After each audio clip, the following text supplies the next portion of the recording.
I'm gonna give you 7 tips to keep in mind while you're filming restaurant collaborations.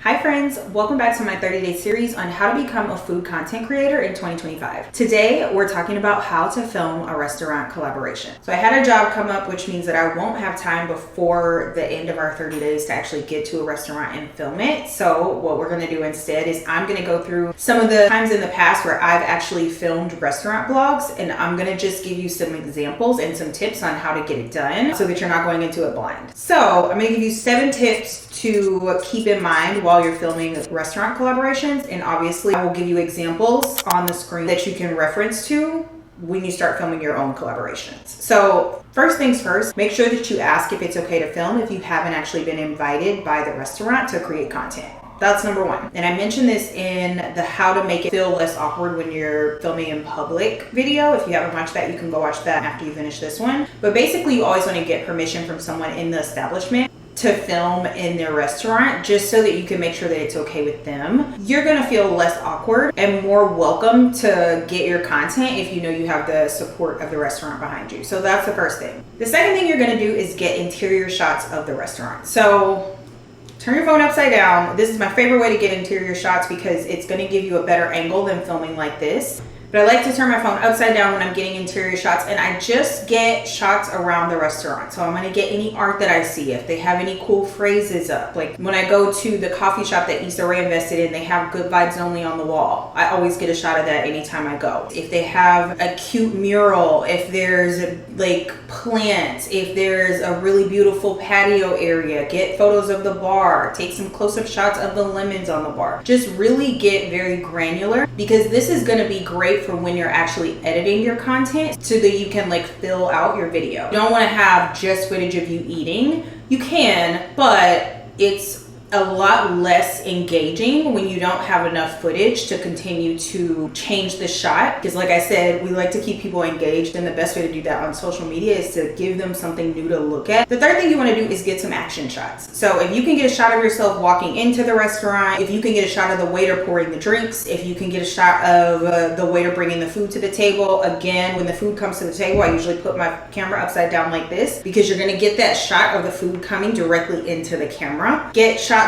of you eating, any kind of shots where you can get some movement in. Those are going to be great shots to incorporate into your video, because again, we want to keep people engaged. The fourth thing you want to do is, if you're planning to talk to the camera, so if you're gonna do it like Rachel Ray style, remember where she used to do $40 a day and she would sit and talk to the camera about what she was eating? Make sure you take a microphone. So I use the lavalier mic, which I will link below, but you need that microphone to be able to pick up your voice, because restaurants tend to be pretty loud. The music in the background, with all the people talking, with the hustle and bustle of the waiters walking, with people coming in and out of the door, it's gonna be hard for people to hear you if you don't have something to isolate your voice. So make sure that you have a microphone if you intend to talk directly to the camera. And with that in mind, number 5 is gonna be to make sure you're speaking food language. So you wanna make sure that you have really kind of studied how to talk about the food that you're eating. If you have trouble kind of speaking food language, then I would definitely suggest reading some cookbooks, reading some food magazines, following some chefs, watching cooking shows. If you missed the video on how to speak food, definitely go back and watch that after you finish this video, because again, that's going to give you some tips on how to be more comfortable in front of the camera talking about what you're eating. But also, if you are one of those people who tends to forget,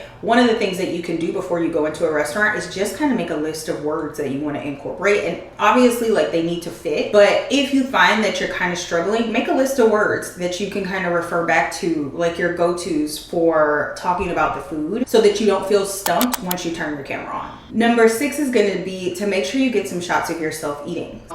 People want to know what the food tastes like, but they also want to see you eat the food. So if you're going to describe it, make sure you're getting shots of you eating everything that they bring to the table. And then on top of that, you want to make sure you're getting shots of the food. So as the food comes to the table, it's great to turn your phone upside down and get that shot of the food being set down.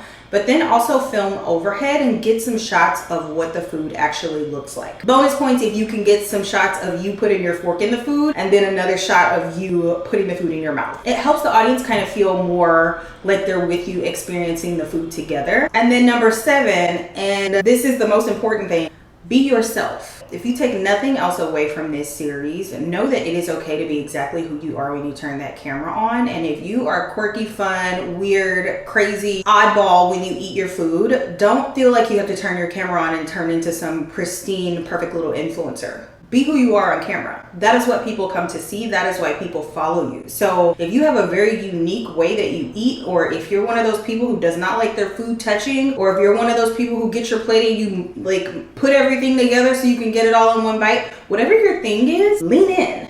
Because people come to see you and you're depriving your audience and yourself of the opportunity to experience an authentic creator when you try to be someone other than the person that you are. So when you turn that camera on, lean all the way into being exactly who you are, because that is who people want to see. I hope this was helpful. If you have not watched the rest of the videos in the series, please go back and watch those. And then make sure that you come back tomorrow, because we're going to be talking about some of the things that I wish that I knew as a food content creator when I started creating content. So we only have 3 days left, guys. And the last day you guys are filming your own video. So I hope that you've been paying attention and you've been taking notes, because it's almost time for you to pick up your camera. I'm so proud of what we've done here, and I'm proud of myself, honestly, because this has been a lot of hard work and we're getting it done. So thank you so much for watching. Please be sure to like, comment, and subscribe, and I will see you all tomorrow. Bye.